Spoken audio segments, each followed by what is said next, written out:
Put this old bat in a home, my son-in-law said, loud enough for every fork at that table to stop moving. He did not whisper it. He did not hide behind a joke. He leaned back in my own dining room chair, with my daughter sitting beside him and my grandson staring down at his plate, and he said it like he had finally found the sentence that would make me disappear. I remember the way the gravy cooled on my mashed potatoes. I remember the little scratch in the varnish near my left hand, the one my husband made 22 years earlier when he dropped a serving knife during Thanksgiving. And I remember looking past my son-in-law's smirk, past my daughter's embarrassed silence, toward the narrow hallway closet where my old rusted footlocker sat under 3 folded quilts and a box of Christmas lights no one had touched since 2011. That footlocker had followed me across 4 states, 2 bases, 1 desert deployment, and the last quiet years of a marriage that ended with a folded flag on my lap. To my family, it was just an ugly green box with chipped paint and a broken leather handle. To the Department of Defense, it was still sealed federal property. To the man insulting me at my table, it was about to become the worst mistake he had ever made. I did not raise my voice. At 66, you learn that the people who need to shout are usually the ones who have nothing behind them. I folded my napkin once, set it beside my plate, and asked him very calmly, "Are you finished?" He laughed. My daughter touched his arm like she wanted him to stop, but not badly enough to actually defend me. "No, Linda," he said, dragging my name out like I was a stubborn child. "I'm not finished. This house needs to be handled by adults. You forget appointments, you keep old junk in every room, you talk to dead people, and now you're making everyone uncomfortable." My grandson looked up then, and for half a second, I saw shame in his face. Not for me, for himself. Because he knew what none of them at that table wanted to admit. I had paid the mortgage he slept under. I had paid the lawyer who kept his father out of jail 3 years before. I had paid for the college semester my daughter pretended came from careful budgeting. And still, there I sat, being discussed like a broken appliance. Then my son-in-law pushed his chair back, pointed toward the hallway, and said, "First thing tomorrow, that disgusting military box goes in the trash." That was when I smiled. Not because it was funny, because in less than 30 minutes, he would pry that footlocker open with a screwdriver. And by the time the military police knocked on my front door, his face would be so white, even my daughter would stop pretending he was in control. But before that knock came, before the blue lights flashed against my living room curtains, we were still sitting around my oak dining table pretending this was a normal family dinner. My daughter's name is Karen, and she had always been good at pretending. She pretended not to hear when her husband, Mark, spoke to waitresses like they were furniture. She pretended not to notice when he checked my medicine cabinet every time he visited, looking for proof that I was losing my mind. She pretended the stack of unpaid bills I had quietly handled for them over the years was just what mothers were supposed to do. And that night, she pretended she did not see the way my grandson, Ethan, flinched every time his father opened his mouth. There were 6 people at that table. Karen sat to my right with her pearls on, twisting them the way she always did when she knew she was doing something wrong. Mark sat at the head of the table, in my husband's chair, though no one had asked him to sit there. Ethan sat across from me, 17 years old, tall enough to look like a man, still young enough to look trapped. My younger sister Ruth was near the window, silent as a church mouse, because she had never liked confrontation, unless she could watch it from a safe distance. And beside her was Mark's mother, Patricia, a woman who wore perfume like a weapon and had spent the entire evening looking at my walls as if she were already deciding what furniture would go after I was gone. If you have ever sat in your own home and felt strangers measuring it with their eyes, tell me where you are watching from, because I want to know how far this story travels. I want to know how many of you have been called difficult, old, bitter, confused, or selfish by people who were standing on the floor you paid for.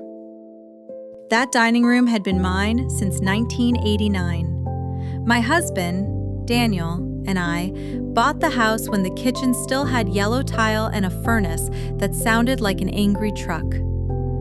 I refinished the table myself after he died, sanding every inch of it by hand because I could not stand the thought of throwing away something that had held birthdays, Christmas pies, homework, folded laundry, unpaid bills, and one folded flag. That flag was not on the table anymore. It was in the footlocker. So were the letters Daniel never read, the photographs no one had seen, and a brown envelope stamped with warnings Mark should have been smart enough not to ignore. But Mark was not smart. He was loud. Loud men often mistake silence for permission. He took another drink of my iced tea, set the glass down hard enough to make the spoon jump, and said, "Tomorrow, I'm bringing my truck. We're clearing out this house whether she likes it or not." Karen whispered, "Mark, please." He smiled at her without looking away from me. "No, your mother has had enough time. The lawyer said we need documentation, photos, evidence, unsafe living conditions. That hallway box alone is enough to prove she's hoarding." I looked at the hallway again. 3 quilts, 1 Christmas box, 1 rusted military footlocker, and beneath the chipped green lid, enough evidence to turn his little plan into a federal conversation. That was the first thing people like Mark always did when they wanted to take control. They did not start by stealing. They started by renaming. A lifetime of saving became hoarding. Privacy became secrecy. Grief became instability. Discipline became stubbornness. And old age became evidence. I had seen men like him before, though not usually in pressed khakis at my dinner table with ranch dressing on their chin. Men like Mark learned early that if they could make a woman sound unreasonable, they never had to answer for what they had done to her. My daughter learned it from him slowly, then all at once. Karen had not always looked at me that way. When she was little, she used to sleep with one fist wrapped around the sleeve of my uniform jacket whenever Daniel was working nights and thunder rolled over the house. She did not know what the patches meant then. She only knew the fabric smelled like soap, metal lockers, and the peppermint gum I chewed to stay awake on long drives. She would press her cheek to it and whisper, "Mom, you always come back." And I did, no matter where they sent me. No matter how many hours I worked, no matter how tired I was, I came back. I came back for school plays where she forgot her lines and cried in the bathroom. I came back for fevers at 2 a.m, for science projects built on the kitchen floor.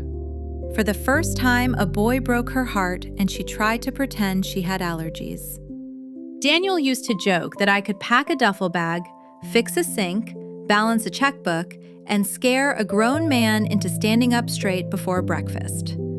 He said it like a compliment. Karen heard it like an accusation. Somewhere between 13 and 37, my strength stopped making her feel safe and started making her feel small. She wanted a softer mother, a quieter mother, a mother who did not notice when a bill had been moved, when a signature looked wrong, when a man smiled with his teeth, but never his eyes. The first real crack came 7 years before that dinner, in a bank lobby on a Wednesday afternoon.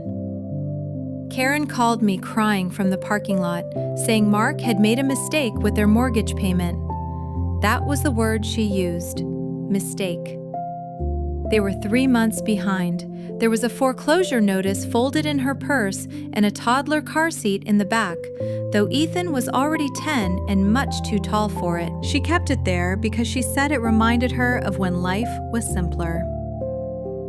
I drove 42 minutes across town with a cashier's check for $18,640.27 tucked inside my Bible cover because I did not want her to feel ashamed.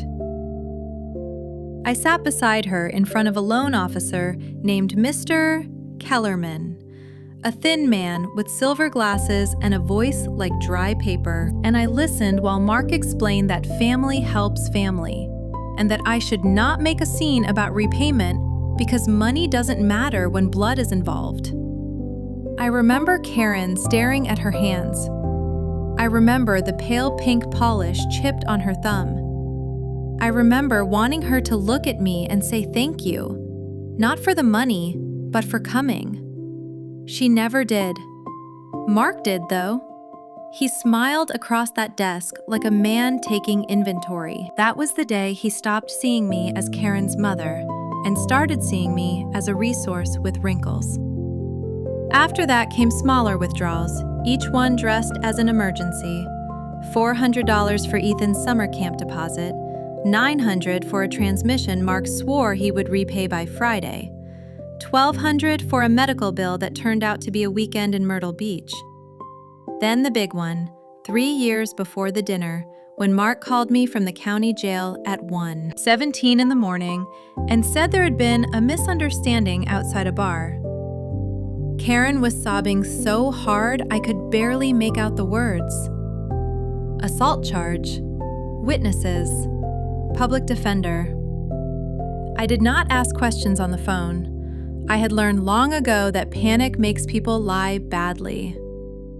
I drove to the station, posted bond, and paid a criminal defense attorney named Gerald Price $9,500 from the account Daniel had left for roof repairs. Mark never thanked me. He came out with one swollen knuckle and the same smirk he wore at my table years later. "Guess you're tougher than you look, Linda," he said. That was all. Karen hugged him first. Not me. Him. The man I had just pulled out of a cell. I stood under the fluorescent lights of that hallway, holding my receipt, and felt something inside me fold itself very carefully and go quiet. People think silence is emptiness. It is not. Silence is storage. It is where you put the things you cannot afford to feel yet. So I stored the bank notice. I stored the jail receipt. I stored the way Karen avoided my eyes. I stored every little moment Mark looked around my house and calculated what he could use. And because old habits die hard, I documented everything. Dates, amounts, names, copies, receipts. I kept them in a blue folder first, then a brown envelope, then finally inside the footlocker beneath the folded flag and Daniel's last letter. Not because I plan to use them. A mother always hopes she will never need evidence against her own child. But hope, I had learned, is not a filing system. The first time Mark asked about putting his name on my house, he did it with a smile and a casserole dish in his hands. That was how I knew it was not Karen's idea.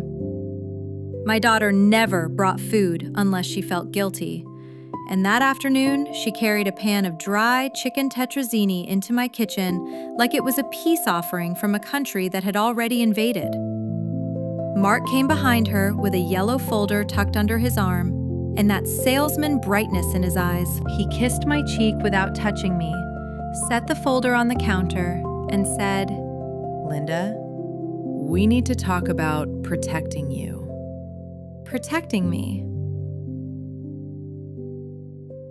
I had been hearing that word more and more from people who wanted access to things they had not earned.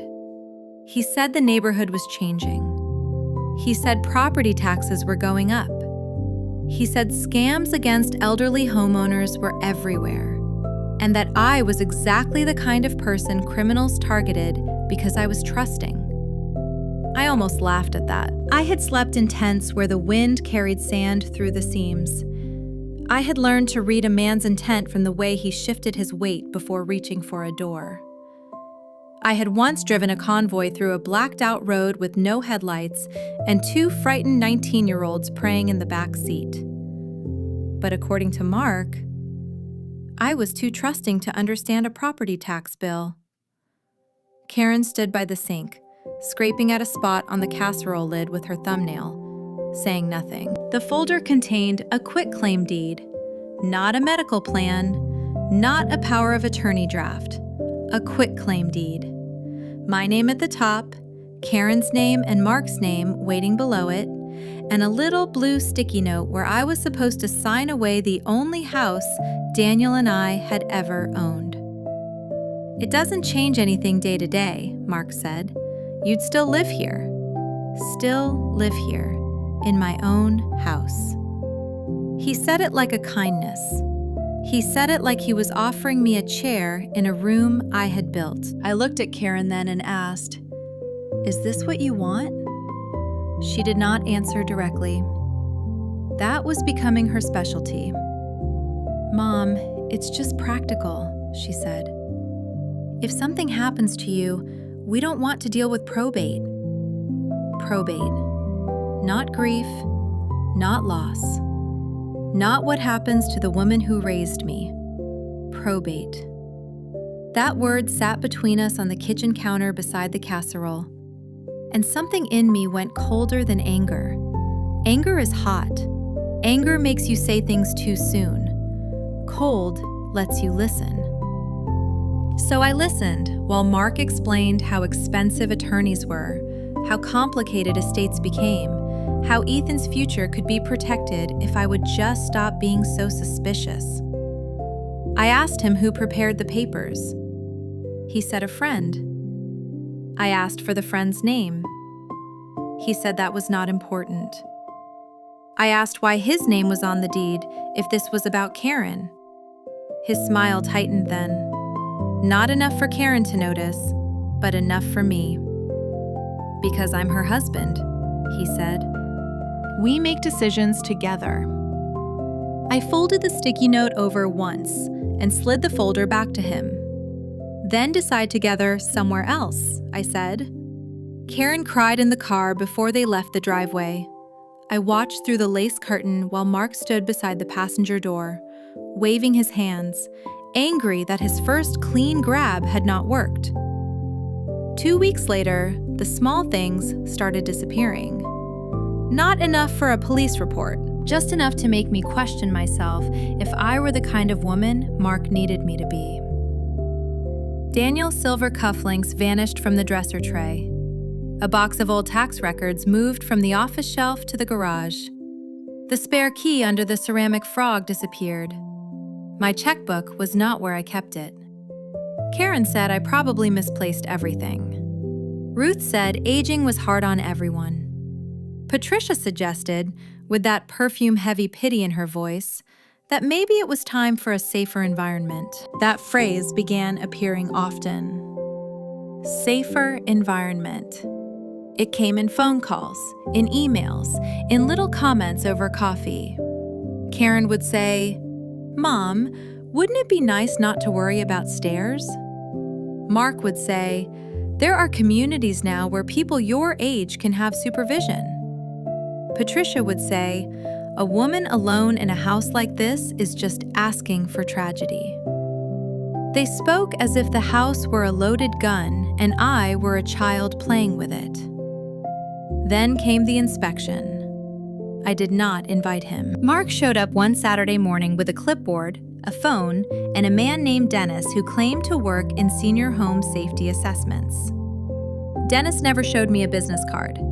He walked through my rooms taking photographs of things that had never bothered anyone before. a loose rug near the hallway, a step stool in the pantry, prescription bottles lying neatly beside the sink, the footlocker under the quilts. Mark photographed that one himself. He moved the Christmas lights, lifted the edge of the top quilt, and stared at the green metal lid like he had found a body. "What's in this?" he asked. "Nothing that belongs to you," I said. Dennis chuckled like I was being charming. Mark did not chuckle. He took 3 pictures from different angles and whispered something into his phone. That was when I understood the shape of it. They were not just trying to persuade me anymore. They were building a case. Unsafe living conditions, cognitive decline, hoarding, isolation, paranoia. All the words people use when they want a judge to believe an old woman cannot be trusted with her own life. That night, after they left, I made tea, carried the footlocker into my bedroom, and sat on the carpet with the key in my palm for nearly 20 minutes. I had not opened it in 9 years, not since Daniel's funeral. The lock resisted at first, then clicked with a sound so small it seemed disrespectful to everything inside. The smell came out first: dust, canvas, old paper, machine oil, and the faint cedar chips I had placed there to keep moths away from the folded uniform. Beneath the flag was the brown envelope. Beneath the envelope was the service packet. Beneath that were copies of every receipt, bank record, legal note, and dated photograph I had told myself I would never use. I added the quitclaim deed to the stack. I added the photos Mark had taken by printing screenshots from the security camera in the hallway. Then I put one more thing on top, a sealed document with a red warning strip Mark would not understand until it was far too late. I closed the lid, turned the key, and whispered to Daniel, "They think I'm alone." The house was quiet around me, and for the first time in years, I was glad they did. The dinner should have ended there. A decent man would have heard the word no and found enough shame inside himself to stand up, apologize, and leave my house before he made things worse. But Mark had never mistaken shame for anything useful. He mistook patience for weakness, silence for confusion, and my daughter's fear of conflict for permission. He pushed his plate away with 2 fingers, like the food I had cooked was something beneath him, and reached into the back pocket of his khakis. What he pulled out was not the yellow folder from the kitchen years before. This one was white, fresh, and thick, with a blue legal tab clipped to the top. Karen made a small sound when she saw it. Not surprise, recognition. That was the sound that hurt. Until that moment, a small, foolish part of me had still wanted to believe my daughter had been dragged into this, pressured maybe, bullied, worn down by a loud husband in a life she did not know how to escape. But when her eyes dropped to that folder before he even opened it, I knew she had seen it before. Mark laid it beside my gravy boat and tapped the cover with his ring finger. "Temporary guardianship petition," he said. "Prepared properly this time." Ruth closed her eyes. Patricia smiled into her napkin. Ethan looked at his mother as if he had just watched her step over a body. I did not touch the folder. "You brought court papers to Thanksgiving dinner?" I said. Mark shrugged. "You made it necessary." He opened the packet and turned it toward me, though the text was upside down from where I sat. I could still read enough. My name, my address, phrases like cognitive impairment, unsafe environment, financial vulnerability, refusal of care. There were photographs attached. My hallway, my pantry, my prescription bottles, the loose rug Dennis had pretended to care about. and there, printed in color, 3 pictures of the footlocker under the quilts. Mark had circled it with a red marker, like a prosecutor showing a weapon to a jury. "This is what I'm talking about," he said, stabbing the page with his finger. "Secret containers, locked boxes, records everywhere. She won't tell anyone what's inside. That is not normal behavior." I looked at Karen. "You signed this." Her mouth trembled, but no answer came. Mark answered for her, as usual. "Your daughter is trying to save you from yourself." That was the first unforgivable sentence of the night. The second came when he leaned closer, lowered his voice just enough to sound kind to people who did not know him, and said, "Linda, you can make this easy. Sign the voluntary transfer tonight. Karen takes control of the house, the accounts, and medical decisions. You move into Green Valley Senior Residence by the end of the month. We clean this place out. No court, no embarrassment. No embarrassment." He said that after insulting me at my own table, after laying legal papers beside my dinner plate, after teaching my grandson that cruelty sounded reasonable if you put it in a folder, I should have been furious. Instead, I felt an old stillness settle over me, the kind that used to come before a convoy moved out in darkness. The body knows when fear is no longer useful. It becomes inventory, exit points, witnesses, objects, timing. Mark saw my quiet and smiled because he thought I was breaking. You see, he said to Patricia, "This is what she does. She shuts down." Patricia sighed theatrically. "It's very sad." Ethan's chair scraped. "Dad, stop!" Those 2 words landed harder than anything anyone had said all night. Mark turned on him so fast, the boy's shoulders pulled inward. "Sit down." Ethan did not sit. His hands were shaking, but he stayed on his feet. "This is Grandma's house," Karen whispered. "Ethan, please don't." Mark laughed once, sharp and ugly. "Of course it's her house. That's the problem. She's not capable of managing it anymore." Then he stood, picked up his phone, and turned on the camera. "Fine," he said. "Let's document the refusal." He pointed the lens at me. "State your name and confirm that you are refusing reasonable family assistance." I stared at the little black circle of the camera. "No." His jaw shifted. "No, you won't state your name." "No," I said. "You will not use me as a prop in my own dining room." For a second, the room held still. Then, Mark did exactly what I had been waiting for him to do. He walked to the hallway. Karen whispered his name, but he ignored her. He bent down, dragged the Christmas lights aside, and threw the top quilt onto the floor. The second quilt followed, then the third. My husband's sister had made that quilt the winter before she died. Every square stitched from old shirts Daniel wore when Karen was little. Mark stepped on it without looking. That was the third unforgivable thing. He crouched in front of the footlocker and ran his hand over the lock. "What are you hiding in here?" "Linda," he called, loud enough for his phone to catch it. "Proof I'm crazy." I stood up slowly. "Do not open that." He looked back over his shoulder, delighted.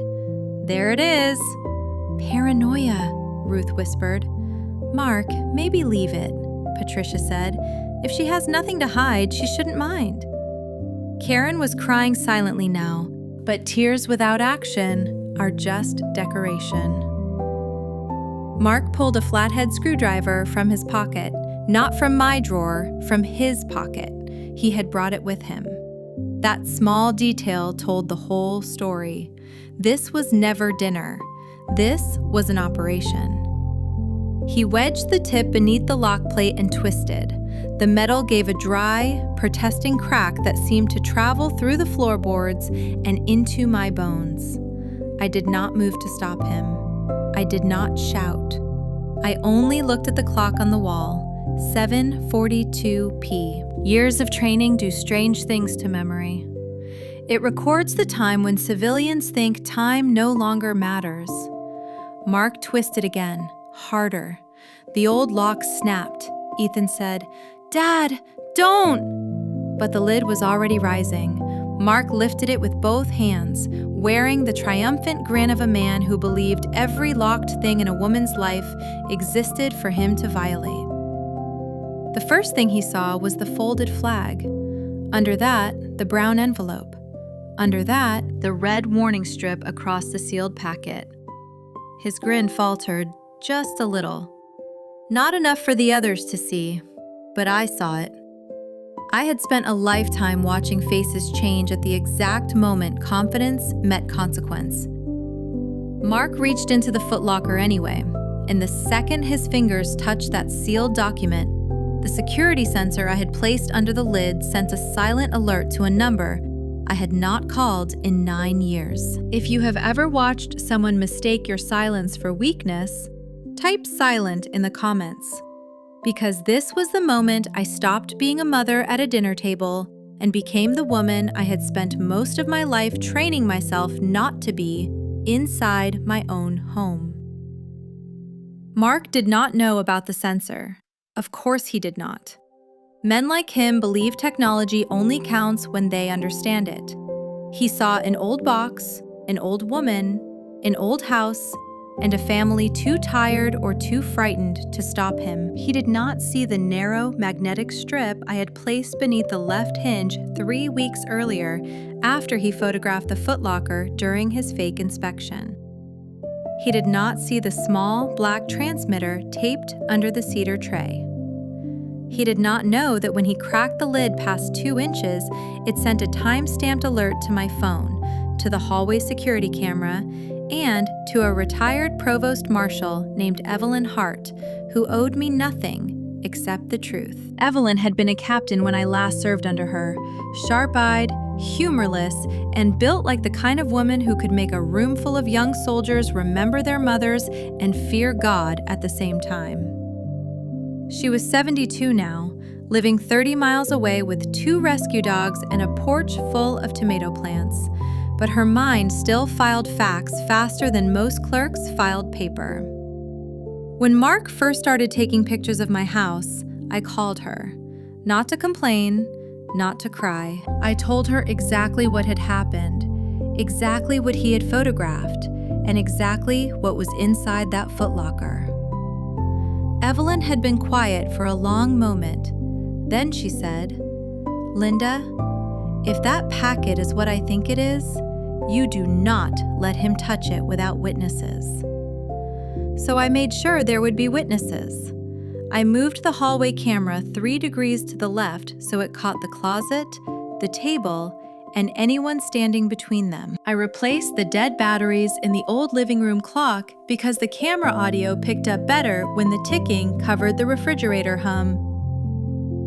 I scanned the guardianship papers Mark left in my mailbox by mistake when he sent Karen to just drop off some information. I sent copies to Evelyn, to Gerald Price, the same attorney Mark had once needed me to pay, and to a county elder services investigator named Monica Bell, who had asked me 3 times whether I felt safe and looked relieved when I answered her like a woman who understood evidence. I did not tell Karen. That was the part that almost broke me. A mother wants to give her child one more chance, even when the child is standing beside the person loading the gun. But Karen had signed the petition. Karen had let him bring papers to my table. Karen had watched him step on Daniel's quilt and said nothing. Love is not blindness. Love is seeing the knife and finally admitting whose hand is holding it. Mark lifted the brown envelope now and shook it once, trying to look amused for his phone. "What is this, Linda? More crazy paperwork." His fingers slid under the flap. "Careful," I said. He grinned. There she is again, threatening people. I am not threatening you. My voice sounded distant to me, steady and flat. I am warning you. Ethan had moved closer to the hallway, not close enough to touch his father, but close enough to read the red strip across the sealed packet. His face changed first. That boy had spent 17 years in a house with Mark. He knew when danger entered a room wearing a smile. "Dad," he said quietly, "that says restricted." Mark glanced down, annoyed that his son had interrupted the show. "It says a lot of things." "No," Ethan said, and his voice cracked. "It says restricted federal records." Patricia stood then, perfume moving ahead of her like a warning cloud. "This is absurd! Linda, tell them what is in the box." I looked at her. "No." Mark laughed into his phone. "You hear that? She refuses to identify the contents of a locked container in a home where she lives alone." He turned the camera back toward me. "This is exactly why we're here." And there it was, the sentence I needed. The clean sentence, the one that tied the footlocker, the petition, the accusation, and his intent together in his own voice. I let 3 full seconds pass so the camera would hold his face. His hand inside the box, the broken lock on the floor, and the legal packet still sitting open beside my dinner plate. Then I reached into my sweater pocket, took out my phone, and saw the message glowing on the screen. "Alert received, unit en route, ETA 18 minutes." I placed the phone face down on the table and sat back in my chair. Mark thought I was surrendering. He had no idea I had just stopped protecting him from the consequences of touching what was never his. For the next 12 minutes, Mark believed he had won. That was the most useful gift a fool can give you. Confidence makes people careless, but victory makes them poetic. He began narrating his own crime like a man auditioning for the role of concerned son-in-law in front of an invisible jury. He held his phone out, panning slowly across the broken lock, the open footlocker, the quilts on the floor, my untouched dinner plate, and finally, my face. "You can see the condition of the home," he said, lowering his voice into something soft and official. "You can see the locked container, the refusal to disclose contents, the emotional instability, and the hostile reaction to basic family intervention." Hostile reaction? I was sitting in my chair with both hands folded in my lap. He was standing in my hallway with a screwdriver in his hand and federal records under his fingers. But he had practiced this language. I could hear it. These were not thoughts. These were lines, rehearsed in the car, maybe in bed, maybe whispered to Karen while she nodded herself into becoming someone I no longer recognized. Patricia stepped closer to him, emboldened now that he seemed to have taken command. "Make sure you film the kitchen too," she said. "Those pills by the sink looked very concerning."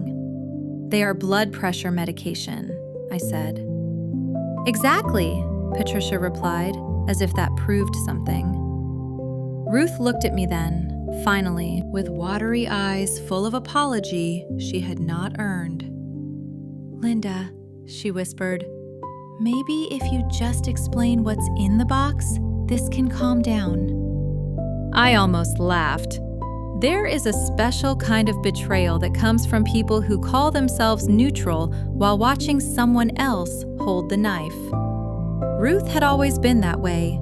She did not push, she did not strike. She only stepped back far enough to say she had not been involved, then close enough to benefit if the strong person fell.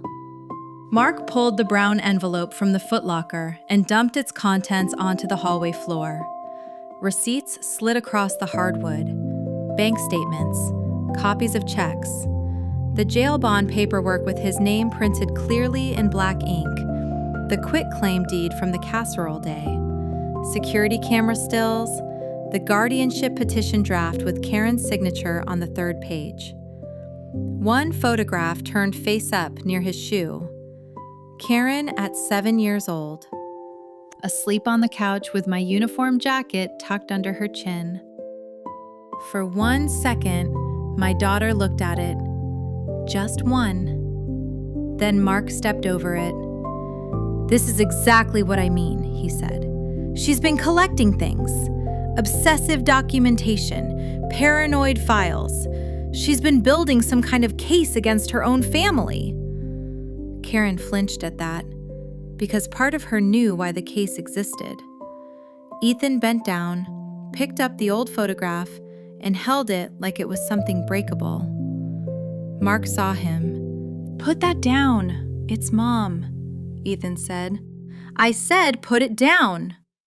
The boy's jaw tightened, but he obeyed. That hurt more than I expected. Not because he was weak, because he was learning in real time what happens to children raised in houses where love has to ask permission from anger. Mark returned to the table with the sealed packet in one hand and the guardianship papers in the other. He laid them both in front of me. "Here is what's going to happen," he said. "You are going to sign the voluntary agreement tonight. Karen will take temporary control. Tomorrow, I will call Green Valley and arrange a room. We will have movers here by Friday. Anything useful will be stored. Anything unsafe or irrelevant will be thrown out." His eyes flicked toward the footlocker. "Starting with that." Karen made a choking sound. "Mark, maybe we should wait until morning." He turned to her slowly. "No, we waited long enough. This is what your mother does. She delays. She manipulates. She makes everyone feel guilty." Then suddenly another year goes by, and nothing changes. Nothing changes. I thought of the mortgage check, the jail bond, the roof money, the nights I had answered calls no mother wants to receive, the birthdays I hosted even after Daniel died because Karen said Ethan needed normal, the way I kept an extra key under the ceramic frog until the day it vanished. "Nothing changes," he said. Because in his mind, the only change that mattered was ownership. He placed a pen beside my hand. It was my pen, taken from the little cup near the phone. Another small theft dressed as convenience. "Sign," he said. Ethan stepped forward. "Grandma doesn't have to sign anything." Mark did not even look at him when he answered. "Go sit down before you make this worse." "You're the one making it worse." The room went still. Karen's face drained. Patricia's mouth opened. Ruth whispered, "Oh, Ethan." Mark turned then, slowly, with the calm of a bully pleased to find a smaller target. "Do you want to live here too?" he asked his son. "Is that it? You think if she keeps the house, you get to hide here when you decide you hate rules?" Ethan's face reddened. "That's not what I said." "Then be quiet!" The words cracked across the room. Ethan stepped back like he had been slapped, and my daughter did nothing. That was the lowest point of the night. Not the petition, not the broken lock, not the papers spread across my floor. It was watching Karen choose silence, while her son learned the same lesson she had learned. Keep peace with the loudest man and call it survival. Mark mistook my stillness for defeat. He slid the signature page closer until it touched my plate. "Last chance, Linda." I looked at the pen. I looked at my daughter. I looked at Ethan, standing near the hallway with wet eyes and my old photograph in his hand again, because courage is sometimes just disobeying quietly. Then I picked up the pen. Karen exhaled like she had been underwater. Patricia smiled. Ruth covered her mouth. Mark's whole body relaxed with satisfaction. He had his camera angled perfectly. He wanted the moment recorded. The old woman giving in, the house changing hands, the problem solved before dessert. I uncapped the pen, held it above the line, and let him have 3 full seconds of believing that was the end of me. Then, outside, tires rolled slowly over the gravel at the edge of my driveway, and blue-white headlights swept across the dining room wall. Mark froze with the pen still in my hand and the camera still pointed at my face. For one beautiful second, nobody spoke. The headlights moved across the wall, over Daniel's old framed photograph, over the china cabinet, over Patricia's stiff shoulders, then vanished as the vehicle turned fully into the driveway. A door closed outside, then another, not slammed, not rushed, just closed with the clean, deliberate sound of people who were not arriving to argue. Mark's eyes flicked toward the window, then back to me. "Who did you call?" he asked. I set the pen down across the unsigned signature line. I didn't call anyone tonight. That was true, which made it useful. Liars hate precise truth because they can feel the hook but cannot see where it enters. Mark looked at Karen. "Did you call someone?" She shook her head too quickly. Ruth stood halfway from her chair, then sat again when Patricia grabbed her wrist. Ethan moved closer to me. Not fully beside me. Not yet brave enough for that. But close enough that I could smell the dish soap on his shirt sleeve. Mark lowered his phone for the first time since he opened the footlocker. Without the camera held high, he looked less like a prosecutor and more like a man standing in another man's house with stolen papers in his hand. The doorbell rang. Once. My house had an old brass bell Daniel installed after we moved in, and it made a deep sound. Not electronic, not polite, a sound with weight. Mark did not move. "Are you going to answer that?" he said. "No," I said. "You are?" His laugh came out thin. "I don't take orders from you." The bell rang again. Ethan whispered, "Dad, maybe you should." Mark snapped, "Stay out of this." But his eyes had gone to the sealed packet in his hand again, to the red warning strip, to the broken lock on the floor. It had begun to occur to him, too late, that some warnings are not decorations. He threw the packet back into the footlocker, like distance could undo fingerprints. Then he walked to the door, smoothing the front of his shirt on the way, putting his concerned family member mask back over his face. I heard the lock turn. I heard the door open. And then I heard a woman's voice I had not heard in my hallway for almost a decade. Good evening. I'm Evelyn Hart. This is Staff Sergeant Molina and Officer Reed from Fort Ainslie Military Police. We're responding to an unauthorized access alert involving restricted government material registered to this address. Nobody breathed. Not even Patricia. Mark gave a little laugh, the kind men use when they hope authority will laugh with them. "I'm sorry. There's been some confusion. This is a family matter." Evelyn stepped inside before he finished the sentence. She was smaller than I remembered, thinner through the shoulders, her silver hair cut close to her head, but her eyes had not aged a day. They moved once across the dining room, once across the hallway, once across the open footlocker, and then stopped on me. She did not smile. That was not her way. She gave me one small nod, and every year between us folded itself neatly away. "Mrs. Whitaker," she said. "Not Linda, not ma'am, Mrs. Whitaker." The name I had signed on forms Mark would never be cleared to read. Mark tried to step between her and the footlocker. Staff Sergeant Molina moved half a step, nothing dramatic, just enough to make Mark understand his body was no longer the largest fact in the room. "Sir," Molina said, "please keep your hands visible." Mark's face darkened. "Excuse me?" Officer Reed looked at the broken lock, then at the screwdriver on the floor beside the quilt.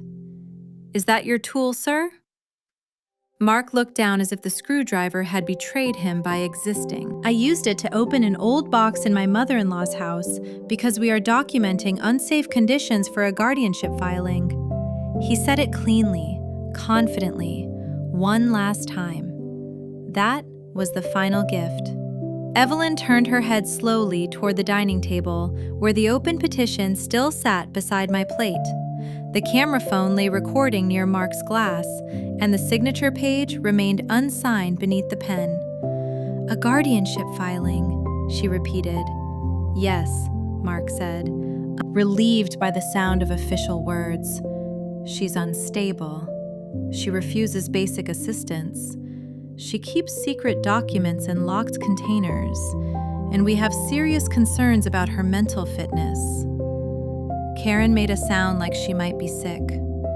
Ethan stared at his father with open disbelief. Patricia, sensing the wind change but not yet knowing how far to run, lifted her chin and said, "We are only trying to protect everyone." Evelyn did not look at her. She looked at Mark's phone. "Is that recording?" Mark hesitated. "For documentation." "Good," Evelyn said. That single word moved through the room like a match struck in the dark. Mark blinked. "Good, yes. It saves us from asking you to repeat yourself." Officer Reed took out a small evidence pouch. Molina crouched by the footlocker without touching it and photographed the broken lock, the lid position, the displaced quilts, the screwdriver, and the papers scattered across the hallway floor. Every quiet click of his camera made Mark's posture shrink by a fraction. He looked at Karen again, but she was staring at the old photograph Ethan had placed gently on the table, the one of herself as a child asleep under my uniform jacket. For the first time that night, my daughter looked less afraid of Mark than afraid of what she had become beside him. Evelyn stepped closer to the footlocker, careful not to cross the scattered documents. "Mrs. Whitaker," she said, "did you grant anyone in this room permission to open this container?" "No," I said. "Did you grant anyone permission to handle the sealed packet inside?" "No." "Did you warn them not to open it?" I looked at Mark. He swallowed. "Yes." Evelyn turned to him then, fully. "Sir, state your full name." Mark straightened, clinging to a fence because fear had not yet offered him a better costume. "I don't have to answer questions in my own family's private dispute." Evelyn's eyes dropped to the red striped packet lying half inside the footlocker, then returned to his face. "This stopped being private the moment you broke a federal seal." The change in Mark's face did not happen all at once. That is the part people get wrong when they tell stories about fear.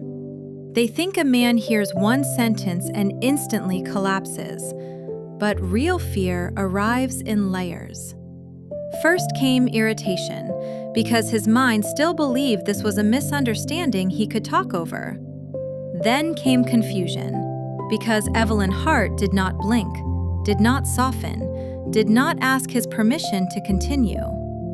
Then came calculation, his eyes moving from the broken lock to the red warning strip, from the petition on the table to his phone still recording, from Staff Sergeant Molina's camera to Officer Reed's evidence pouch. Only after all that did color begin to leave his face. It started around his mouth. The smug red flush that had sat there all evening drained into a gray line. His lips parted once, then closed. His right hand twitched toward his pocket before Molina said, very quietly, Hands where I can see them, sir. Mark stopped moving. For the first time since he entered my house, he obeyed a voice that was not his own. Evelyn crouched beside the footlocker with the care of someone approaching an old wound. She did not touch the sealed packet. She read the strip first, then the small printed registry number beneath it, then looked at Officer Reed. Photograph the seal condition. Reed took 3 pictures. Click, click, click. The sound was small, but it seemed to strike Mark in the chest each time. I didn't know what it was, he said. His voice had changed. The courtroom voice was gone. The family protector voice was gone. What came out now was thinner, younger, almost offended. She refused to tell us. Evelyn stood. Mrs. Whitaker told you not to open it. That doesn't mean I knew it was illegal. No, Evelyn said. The red restricted warning across the top did that. Patricia sat down slowly. Ruth covered her mouth with both hands. Karen was still standing near the table, one hand gripping the back of her chair so tightly her knuckles looked polished. Ethan did not move at all. He watched his father the way a child watches a house fire from the yard, horrified, unable to look away, quietly understanding that whatever survived would not be the home he knew. Mark swallowed. I could hear it. Everyone could. The room had become so silent that the old wall clock sounded rude. Tick, tick, tick. Evelyn turned to the table and picked up the guardianship packet with 2 fingers, careful not to disturb the placement of the pen or the unsigned page. This petition alleges cognitive impairment, unsafe conditions, secretive behavior, financial vulnerability, and refusal of reasonable care, she said. Mark seized on that like a drowning man grabbing wire. Exactly. That's what I've been trying to explain. Evelyn looked at him. And to support that allegation, you forced open a locked container after being warned not to. Handled restricted material. Disturbed personal legal records. Filmed the owner of the home without consent during a coercive signing attempt. And attempted to pressure her into transferring control of property while multiple family members were present. Mark's throat worked again. Nothing came out. Evelyn turned 1 page. You also stated, on your own recording, that you intended to use the contents of the container as evidence in a guardianship proceeding. Because she's unstable, he snapped. But the snap broke in the middle. It came out too high, too desperate. He heard it too. His eyes darted toward Karen, looking for the old rescue. The little nod, the tearful explanation. The wife stepping forward to translate his cruelty into concern. Karen did not move. Karen, he said. 1 word, an order dressed as a plea. My daughter's lips trembled. She looked at the papers, at the broken lock, at Daniel's quilt still under Mark's shoe, and finally at me. I did not help her. I had carried her through enough fires. She had to decide whether to keep burning. Officer Reed held up the evidence pouch. Sir, did you bring this screwdriver with you? Mark looked down at the tool on the floor. It lay beside the quilt, silver tip bent slightly from where he had forced the lock. It's just a screwdriver. That was not the question, Reed said. Mark's eyes shifted left. I keep tools in my truck. Did you bring it into the house before opening the container? I don't remember. Ethan spoke then, so softly at first that I thought I had imagined it. He had it in his pocket. Mark spun toward him. Shut up. The words exploded, ugly and automatic. Melina stepped forward 1 full pace. Do not threaten a witness. Witness. That word finished what the headlights had started. The whole room understood it at the same time. Ethan was not just a son anymore. Karen was not just a wife. Ruth was not just a sister. Patricia was not just a mother-in-law with opinions. The dinner table had become a witness stand, and Mark had spent the last half hour building the case against himself with his own hands. His face went fully white then.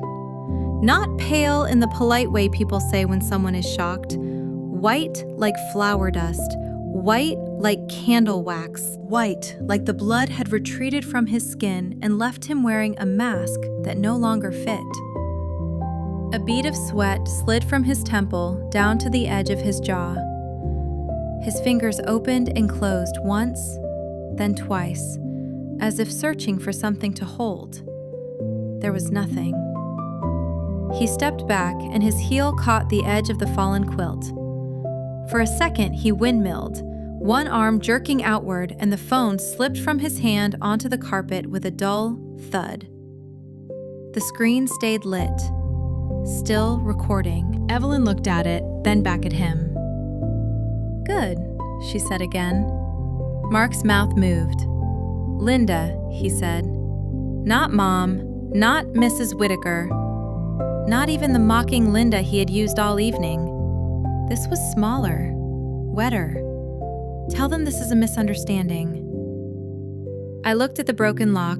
I looked at the footlocker. I looked at my daughter, who had finally begun to cry in a way that was not performance. Then I looked at Mark. "No."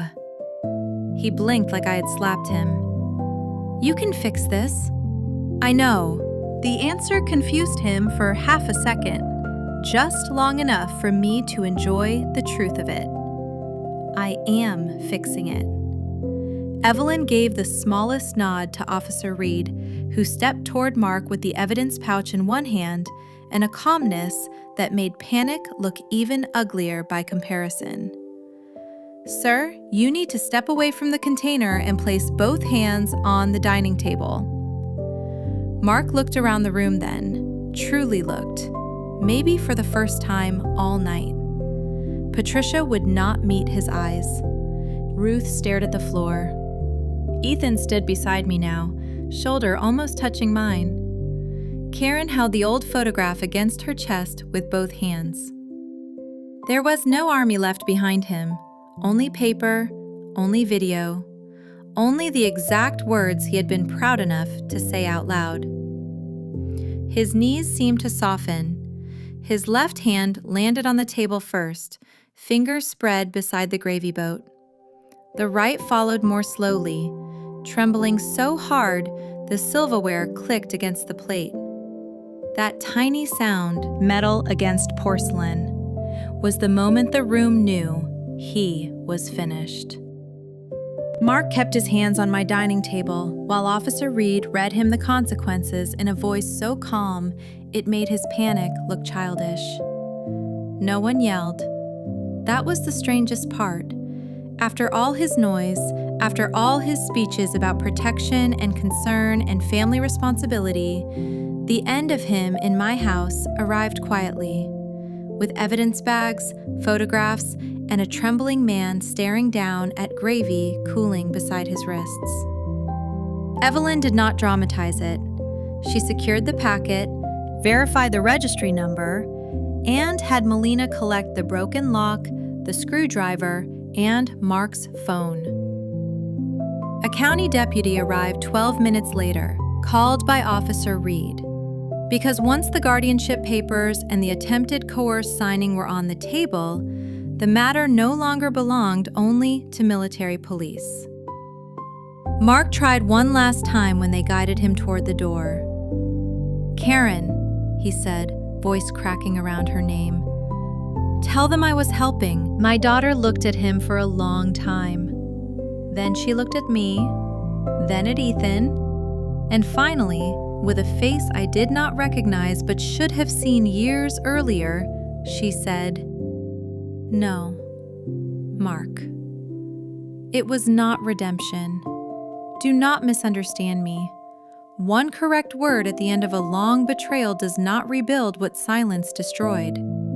But it was the first honest thing she had said all night. Mark stared at her as if she had broken a contract. Maybe she had. Maybe cruelty survives only because too many people keep signing it quietly. When the door closed behind him, Patricia stood up so fast her chair struck the wall. "I need to go," she said. No one stopped her. Ruth began crying and apologizing in pieces, saying she should have spoken sooner, saying she did not know it had gone that far, saying family matters were complicated. I let her finish. Then I told her, "You knew enough." She went quiet after that. Karen tried to come toward me, but Ethan stepped between us without being asked. That was when I almost broke. Not because I wanted protection, but because the boy had finally understood I should have had it long before he was born. Karen whispered, "Mom, I'm sorry." I looked at the unsigned papers on the table, the quilt on the floor, the old photograph pressed against Ethan's chest, and the empty space in the hallway where the footlocker had sat open like a wound. "I believe you are ashamed," I said. "That is not the same thing." Her face folded, but I did not reach for her. Evelyn returned the flag to me before she left. She placed it in my hands with both of hers, and for the first time that night, my fingers shook. Not from fear, from the effort of not carrying everyone else anymore. By Monday morning, I had changed the locks, revoked Karen's emergency contact authority, withdrawn every informal financial arrangement, and delivered copies of Mark's petition, the video, and my records to Gerald Price. By Friday, Green Valley senior residents had my name on a complaint report instead of an intake form. Ethan came by the next week with groceries he bought himself and asked if he could sand and refinish the hallway floor where the screwdriver had scratched it. I said yes. Karen called 17 times. I answered none of them. Some people will tell you that a mother should forgive because life is short. They are right about one thing. Life is short. Too short to spend the final years of it proving your humanity to people who only recognize your value when the police are standing in the room. I still live in my house. The footlocker is repaired now, with a new lock and a better sensor. Daniel's quilt is clean. The table still has the scratch near my left hand. And every Thanksgiving since, I set one place less than the year before. The day I stopped begging for a seat at my own family's table was the day I remembered I owned the house.